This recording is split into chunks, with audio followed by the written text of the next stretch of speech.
여론조사를 통해 민심을 읽어보는 시간, 민심은 숫자다 시간입니다. 오피니언 라이브 윤희용 여론분석센터장, 리얼미터 이택수 대표 나왔습니다. 어서 오십시오. 네, 안녕하십니까. 오늘 발표된 리얼미터 조사부터 살펴봅시다. 대통령 지지율은 조금 올랐고 반면 민주당 지지율이 많이 떨어졌네요. 네, 저희가 지난 월요일 12일부터 수요일 14일까지 사흘 동안 전국 18세 이상 유권자 34,889명에게 통화를 시도해서 최종 1,506명 응답을 완료했습니다. 무선 전화 면접 및 유무선 자동응답 혼용 방식이었고요. 표본 오차는 95% 신뢰 수준에서 플러스 마이너스 2.5%포인트였는데요. 문재인 대통령의 10월 2주차 주중 잠정 집계인데 긍정평가가 45.4%, 부정평가가 50%, 긍정평가는 0.6%포인트 올랐고요. 부정평가는 1.8%포인트 하락해서 오차 범위 내로 4주 만에 다시 긍부정이 좁혀졌습니다. 이제 말씀하신 대로 정당 지지도는 대통령 지지도와 좀 다른 양상을 나타냈는데요. 더불어민주당이 4.3%포인트 하락한 31.3%, 그리고 국민의힘이 1.3%포인트 오른 30.2%, 그리고 눈에 띄는 대목이 더불어민주당이 4.3%포인트 빠졌다고 말씀드렸는데 열린민주당이 3.1%포인트 오른 9.4%를 기록했습니다. 그리고 정의당은 당대표가 새로 선출이 됐죠. 0.7%포인트 오른 5.8%, 국민의당 4.8%, 기본소득당, 시대전환은 각각 1.1%를 기록해서 열린민주당이 소폭 상승한 부분이 눈에 띄는 대목이라고 할 수 있겠습니다. 그 민주당과 국민의힘이 오차 범위 내 접전이고 네. 민주당에서 빠진 지지도가 열린민주당으로 갔다 이렇게 보면 될 텐데 네. 9.4%를 기록했으니까 네. 열린민주당이 왜 이렇게 갔다고 보세요? 옮겨갔다. 지금 민주당 같은 경우는 이제 이낙연 대표도 그 옵티머스 복합기 대나무역 뭐 금액은 사실 굉장히 작더라고요. 60만 원 정도 네. 수준이에요. 복합기 사실 이제 복사기라든지 팩스 그래서 일반 유권자들이 큰 의미를 부여하지는 않을 것 같긴 한데 아무튼 당 대표의 이제 대나무용 논란 관련 보도 또 강기정 전 수석 이제 법적 대응까지 이제 적극적으로 하고 이제 나섰는데 아무튼 관련된 보도들이 좀 있어서 라임 옵티머스 관련된 부분이 좀 작용을 한 것 같고요. 다만 지금 열린민주당 같은 경우는 이제 김성애 대변인이 한 매체와의 이제 통화에서 그 인터뷰를 했는데 지금 공수처 설치를 두고 여러 가지 지금 강력한 주장들을 하고 있고 또 법사위에서 김진애 의원 등이 국정감사에서 또 활약을 하는 모습 이런 부분 때문에 열린민주당 지지율이 좀 오르지 않았겠느냐 이렇게 보고 있더라고요. 아무튼 민주당 지지율이 떨어지면 과거에는 정의당이 올랐는데 예. 열린민주당이 지난 총선 때 선전을 하면서 열린민주당 쪽으로 지지율이 조금 이동하는 모습을 나타냈습니다.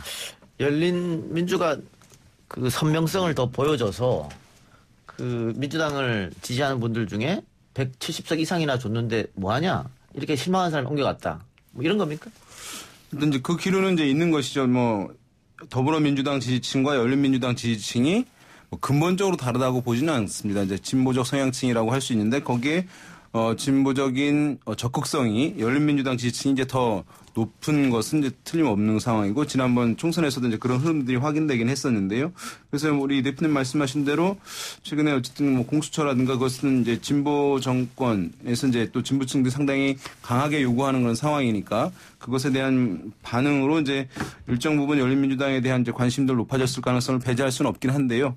다만 이제 상당히 이제 지금 9%, 10% 가까이 된다는 건 상당히 높은 것이긴 하거든요. 그래서, 제가 봤을 때는 좀 많이 숫자가 좀 높은 측면이긴 해요. 이제 일반적인 느낌보다는. 그래서, 실제로 더불어민주당 지지율이 하락하고 그것이 이제 열린민주당으로 이렇게 이제 좀 큰 폭으로 이동하는 이 흐름이 실제 확연하게 있는 것인지 여부는 좀 약간 이후 추후 조사도 함께 좀 보고 판단하는 것이 좀 좋을 것 같고 성급하고 단정적으로 하기는 약간 좀 조심스러운 부분도 있어 보입니다. 그리고 라임 옵티머스 이 논란 외에 이제 뭐 탈당을 했지만 김홍걸 의원이라든지 또 이상직 의원 등등 그 지금 무더기 기소를 선거법 하루 전에 했습니다. 물론 이제 국민의힘의 조수진 의원 등도 포함이 돼 있는데 아무튼 김홍걸, 양정숙, 진성준, 이상직 등 의원에 대해서 지금 기소한 부분도 영향을 일부 미치지 않았나 싶습니다. 근데 라임 옵티머스 관련해서 야당은 권력형 게이트다 이렇게 판을 짜고 있는데 뭐 대통령 지지율이나 민주당 지지율 보면은 그게 영향을 미치지는 좀 않았던 것 같아요. 대통령 지지율에는 큰 영향을 미치진 예. 않았던 것 같습니다. 대통령이 수요일 날 라임 옵티머스 사건과 관련해서 이제 첫 언급을 했는데요. 성역이 없다. 검찰 수사에 적극적으로 협조하라고 얘기를 했죠. 이런 부분 때문인지 대통령 지지율은 지난주와 큰 변화는 없었는데 다만 정당 지지율에는 좀 일부 영향을 미치고 있는데 지금 보수 정당은 뭐 지금 어떻게 보면 국감 때 야당의 시간이라고 해서 국민의힘이 좀 올라갈 수도 있는 상황인데 예. 상승폭이 크지는 않습니다. 지금의 그 대립 구도는 민주당과 보수 언론의 대결 구도. 지금 조선중앙동아 등의 보수 매체들이 워낙 라임 옵티머스 관련된 보도들을 일면에 크게 지금 때리고 있기 때문에 이런 부분들이 민주당 지지율에는 단기적으로는 좀 악재로 작용했을 가능성이 있는데 이게 이제 중장기적으로 갈지는 조금 더 지켜봐야 되겠죠. 예. 아직은 뭐 이제 제가 봤을 때는 라임 옵티머스 관련한 사안들이 국민들이 충분하게 어쨌든 그 사안에 대한 이해도를 높이는 단계까지 간 것은 아니라고 보여요. 또 이것이 이제 펀드와 관련된 것이니까 실제적으로 그 안에서의 메커니즘, 펀드라고 하는 복잡성 이런 것들이 지난번 이제 조국 전 장관 사태 때도 보면 이제 펀드 관련한 논란이 있었지만 사실 이제 그거보다는 이해하기 쉬운 이제 표창장 논란 때문에 더 영향을 이제 받았던 것이니까 이런 이제 펀드 사실은 이 문제가 실제 어쨌든 평가를 하는 데 있어서 주요하게 지금까지 아직까지는 저는 이제 좀 제한적인 측면은 있다고 보고 물론 이후의 향방이 어떻게 될지에 따라서 또 영향은 있겠습니다만은 지금 이제 현 정부 같은 경우에는 이렇게 얘기를 하잖아요. 뭐 권력형 비리가 아직 없다라고 이제 얘기하는데 이전 정권들 보게 되면 임기 한 4년차 되게 되면 그런 이제 권력형 비리가 있어서 정권에 대한 정부 여당에 대한 평가에 뭐 심대한 영향을 주긴 했었거든요. 그래서 지금 야당에서는 이 국감에서 이 문제를 매우 이제 쟁점화를 이제 시도를 하고 있는 것인데 만약에 이제 이 라임 옵티머스가 뭐 별다른 이제 별다른 게 없이 끝난다고 한다면 저는 뭐 정부 여당 지표에 별 영향을 주지 못할 것으로 보고 만약에 이제 거기에 뭔가 실제로 어떤 증거들 이런 것이 이제 실세들이 관련된 것으로 나온다고 한다면 뭐 정부 대통령 평가나 또는 여당의 평가에 이제 악재로 작용할 가능성이 남아 있다고 할 수 있겠죠. 알겠습니다. 우리가 아까 대통령 지지율에 대해서 얘기했는데 대통령 지지율은 좀처럼 흔들리지 않는다. 뭐 이런 분석입니다. 근데 어제 국민일보가 문재인 대통령 레임덕 오르지 않는 지지율 이런 제목을 달고 보도를 했어요. 그러니까 40%에서 정체돼 있다. 왜 안 오르냐? 레임덕 아니냐? 여론조사 전문가로서 이 보도에 대해서 어떻게 보십니까? 그러니까 이제 우리가 시계를 좀 과거로 돌려보게 되면 지난번 박근혜 정부 때 박근혜 대통령에 대한 이제 보도 중에 가장 많이 나왔던 것들 그 대통령 국정 지지율과 관련해서는 40%의 콘크리트를 예. 이다. 이 표현이 얘기했죠. 너무 많이 나와가지고 아마 대한민국 국민들은 뭐 거의 대부분 이제 이 문구를 알고 계실 텐데 이것은 뭐냐면 단단하면서도 그 40%가 높았다는 이제 의미를 표현하고 있는 것이었거든요. 그러면 사실은 어떤 정권에 대해서 정부에 대해서 평가를 할 때 그 잣대는 사실은 저는 동일해야 된다고 보거든요.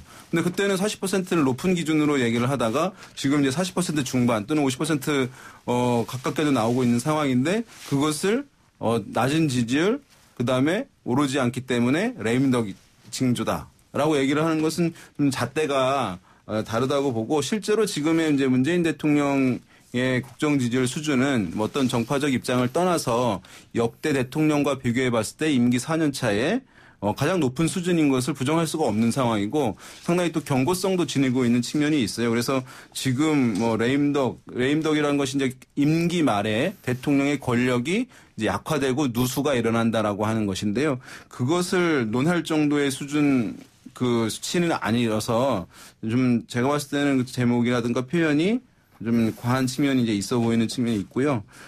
지금 그럼에도 어쨌든 이제 왜 이렇게 이제 그러면 안정적이냐 이렇게 질문하시는 분들도 있더라고요. 그래서 그것은 이제 가장 큰 요인은 제가 봤을 때 지금 코로나19 국면이라는 것이거든요.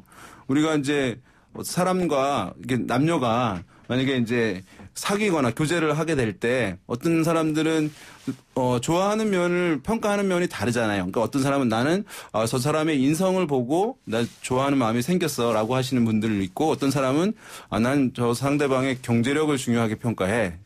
또 나는 외모를 중요하게 평가해 이렇게 다르게 있을 텐데 이 대통령에 대한 평가도 그런 면이 있을 수 있어요. 만약에 대통령을 바라보는데 뭐 이제 야당 선호하는 분들에서는 또 다르게 볼 수는 있습니다만은 많은 국민들이 지금은 코로나19로 대통령을 평가하는 거예요. 코로나19 방역을 잘하냐 못하냐라고 하는 것. 그래서 이제 그 부분에 때문에 상당히 지금 높은 수준 유지하고 있는 주요한 원인이 되고 있는데 실제로 대통령 평가에 긍정평가를 한다고 하는 사람들한테 물어봤을 때 왜 긍정평가하십니까 했을 때 절반 가까이 코로나19 대응을 잘하고 있다라고 얘기를 하는 것이거든요. 그래서 지금 이제 그 이유가 주된 요인이라고 할 수 있겠고, 뭐 지금 여러 가지 공세가 있지만 어쨌든 그렇게 일단은 분석을 해볼 수 있겠습니다. 그 문재인 대통령 지지율이 역설적으로는 40% 중반 박스권에 갇혀서 안 내려가니까 이런 보도가 나온 것이 아닌가. 그러니까 오르지도 않고 내려가지도 않는. 그래서 40% 중반의 지지율이 지금 레임덕 아니냐. 이건 사실 레임덕이라고 하기엔 좀 어렵죠. 왜냐하면 문재인 대통령 지금 득표율이 41%였는데 긍정평가율이 지금 45%가량 안팎 나타나고 있다는 점은 여전히 국정 동력을 가져갈 수 있는 지지율로 보시면 될 것 같고요. 또 문재인 대통령이 41.08%의 득표율로 당선이 됐는데 당시에 득표 격차, 그러니까 2위 홍준표 후보가 24.03%를 득표해서 득표 격차는 557만여 표로 역대 대선에서 최다 격차였었거든요.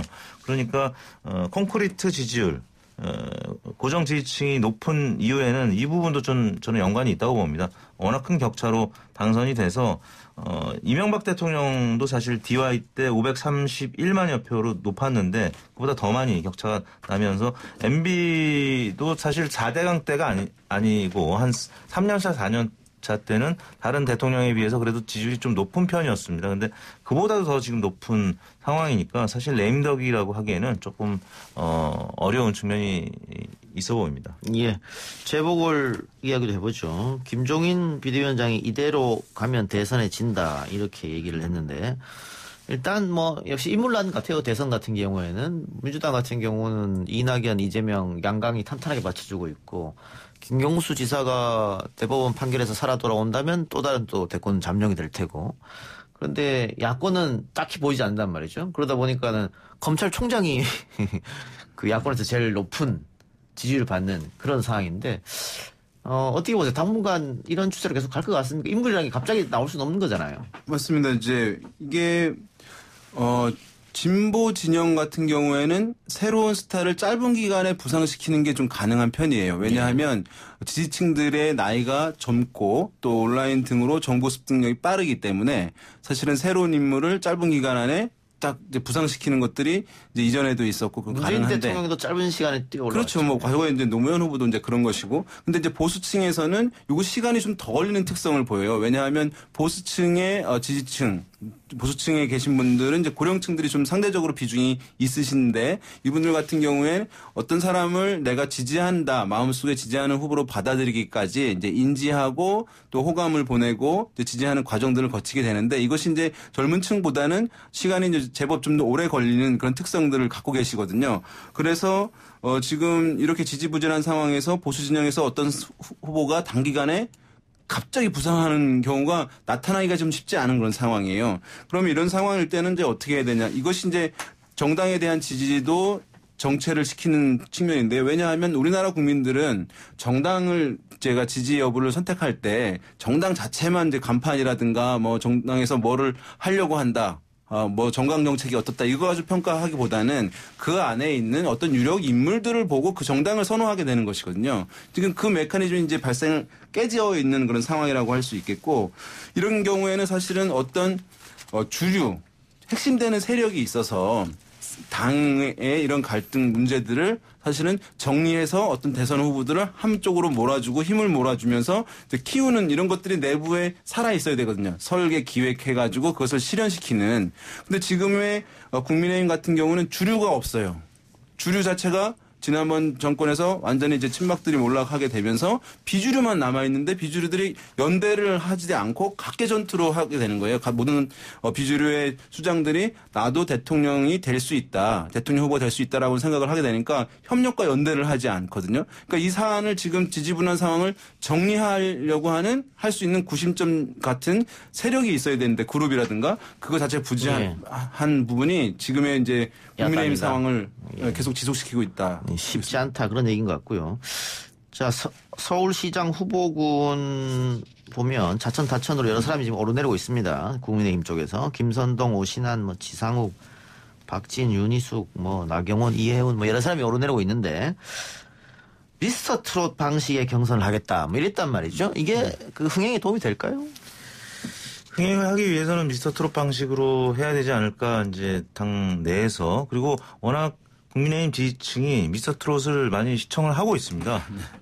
뭐 제가 아는 어르신들도 미스터 트롯을 항상 지금도 보고 있는 것 같은데 그 권영세, 박진, 윤희숙이 현역 의원들도 거론이 되고 있고 또 전직 의원들도 거론이 되고 있는데 현역 의원들은 아시다시피 지금 국민의힘 의석 자체가 100석 밑으로 좀 떨어질 가능성이 있기 때문에 현역 사출은 조금은 어려워 보이는데 그래도 뭐 김선동 의원도 그렇고 나가겠다는 의지를 피력하는 분들은 여전히 계십니다. 그래서 지금 이제 현실적으로는 원외라든지 아니면 서초구청장, 조은희 구청장 정도가 좀 유력하게 거론이 되고 있는 것 같고 지금 미투 문제 때문에 보궐선거가 치러지는 부분이라서 나경원, 이혜훈 전 의원 그리고 조은희 구청장 등이 좀 유력하게 거론이 되고 있는데 당 바깥에서는 국민의당 안철수 대표가 여전히 또 유력 주자로 거론이 되고 있죠. 처음에는 안철수 대표가 관심이 없는 듯 보였는데 최근 들어서는 좀 열린 마음으로 지금 보고 있는 것 같습니다. 문제는 지난 대선 제가 아까 언급을 했지만 홍준표 24%, 안철수 21%, 합치면 45%로 문재인 대통령이 득표한 41%보다 높았거든요. 근데 그때도 분열이 된 채 치러졌기 때문에 최다 격차를 보였는데 이번에도 안철수 대표가 만약에 서울시장으로 각자 도생을 한다라고 하면 국민의힘 후보 안철수 또 국민의당 후보 표 분열 때문에 민주당 후보가 당선될 가능성이 매우 높아지거든요. 그래서 관건은 국민의당과 국민의힘이 합당, 뭐 연대 이 부분이 굉장히 중요한 부분이라고 할 수 있겠습니다. 민주당은 어떻게 봅니까? 지금 뭐 박영선 추미애 장관, 또 우상호, 박주민 의원, 박용진 의원 이렇게 꼽히던데? 네, 지금 말씀하신 이제 그 후보들 뭐 자천 타천으로 이제 거론되고 있고 뭐 우상호 의원도 사실 이제 고심 중이다라고 하는 이제 보도가 나오긴 했는데요. 일단 남성 의원들이 젠더 이슈 때문에 치러지는 보궐선거이기 때문에 주도적이고 적극적으로 내가 출마하겠다라고 하기에 좀 애매한 상황이어서 아마 적극성을 좀 뚜렷하게 빨리 밝히기가 좀 어려운 상황으로 보이고 그러면서 이제 일단은 환경적으로는 그런 비난이라든가 따가운 시선으로부터 자유로운 이제 상대적으로 여성 후보들이 좀 더 이제 유리한 환경일 가능성은 있어 보여요. 일단 초반에 시작하는 상황에서 나중에 이제 선거전이 경선전이 치열해지게 되면 좀 달라질 수는 있겠습니다만은 그런 면에서 박영선 중기벤처부 장관, 그다음에 추미애 법무부 장관이 이제 거론되고 있는 상황인데요. 이제 두 후보 모두 이제 뭐 장단점이 이제 있는 상황이고 추미애 장관 같은 경우는 일단은 최근에 논란들이 이제 있었기 때문에 뭐 이제 비호감 정서도 좀 형성된 측면도 있고 그렇지만 또 현 정부의 적극적인 지지층들은 또 우호적 감정을 지니고 있는 측면이 있어요. 그런 강점이 있어서 경선에 하게 되면 또 이제 위력을 발휘할 수도 있겠다라고 하는 이제 시각도 있긴 있거든요. 다만 이제 여권 측에서는 부담이 되는 측면은 뭐냐면 추미애 장관이 출마할 경우에 이 선거가 보궐선거가 정치적 선거, 성격이 매우 강한 선거가 치러질 수 있는 측면이 있거든요. 이제 야권하고 계속 맞붙어 온 상황이기 때문에 그렇게 되는 것은 좀 부담스러워한다고 한다면 이제 추미애 장관 카드에 대해서 고심이 또 깊어질 수밖에 없는 측면이 있고 박영선 장관은 뭐 개각 얘기들이 나오고 있는 그런 상황이고 하게 되면 만약에 이제 개각을 가을에 이루어지고 그만두게 되면 제가 봤을 땐 거의 뭐 100% 그 서울시장 선거에 출마할 가능성이 있다. 왜냐하면 이제 경제라고 하는 또 이미지도 이전에 이제 사법개혁에 대해서 이제 매진을 했었는데 이런 이제 경제 이미지도 일정 부분 장착을 한 측면이기 때문에 박영선 장관 아마도 이제 출마 가능성이 매우 높지 않나 싶습니다. 예. 부산 재보궐선거도 이야기해 보면 아까 저희가 3부에서 이현주 전 의원과 인터뷰를 했는데 선거 전에 민주당이 꼭 뭘 하나 들고 오더라 이런 얘기를 했어요. 네. 그래서 만일 부산 재보궐선거에서 민주당이 가덕도 신공항권을 들고 나온다면 그러면 여론은 이제 좀 반전이 있지 않느냐 뭐 그런 네. 얘기도 있거든요. 가덕도 관련해가지고 여론조사가 지난 4월 총선 이후에 한 번 있었는데요. 이제 부산 시민들한테 조사했던 내용 같은데 총선 이후에 이제 이 부산 발전을 위해서 가장 우선적으로 추진되어야 할 정책이 무엇이냐 물어봤을 때 한 10명 중에 3명가량이 가덕도 신공항이었고요. 그게 1위였습니다. 그래서 그만큼 가덕도 신공항에 대한 기대감은 지금 크다고 할 수 있겠는데 지난 뭐 지방선거 때도 가덕도는 주요 이슈였고 당시에 주요 후보들이 가덕도 신공항에 대해서 우호적으로 이야기를 했었고 지금 여야 의원들의 상당수가 또 긍정적으로 평가하고 있고요. 이재명 지사 같은 경우도 그쪽 지역 정치는 아니지만 좀 거들고 나섰습니다. 가덕도 신공항 확장성이라든지 안정성에서 훨씬 낫다. 공개 지지를 했는데 지금 여야가 지금 같이 이 부분을 긍정적으로 평가하는 분들이 지금 많이 생겼기 때문에 뭐 여야 유불리를 따지긴 좀 어려울 것 같아요. 근데 아무튼 가덕도 신공항은 탄력이 지금 붙었다 이렇게 봐야 될 것 같습니다. 예. 지금 가덕도 신공항은 어쨌든 여당 입장에서는 뭐 부산시장 이제 선거에 후보를 내냐 안 내냐 결정할 문제가 남아 있긴 합니다만은 필요 조건이다. 이것을 해놓지 않고는 사실은 선거 자체 치르기가 쉽지 않아 보입니다. 예. 워낙 중요한 문제이기 때문에. 예. 민주당에서는 아마 이 생각을 하고 있겠죠. 그럼 국민의힘에서는 또 어떤 대응 방안이 있을지 두고 보겠습니다. 오늘 두 분 말씀 고맙습니다. 수고하셨습니다. 네, 감사합니다.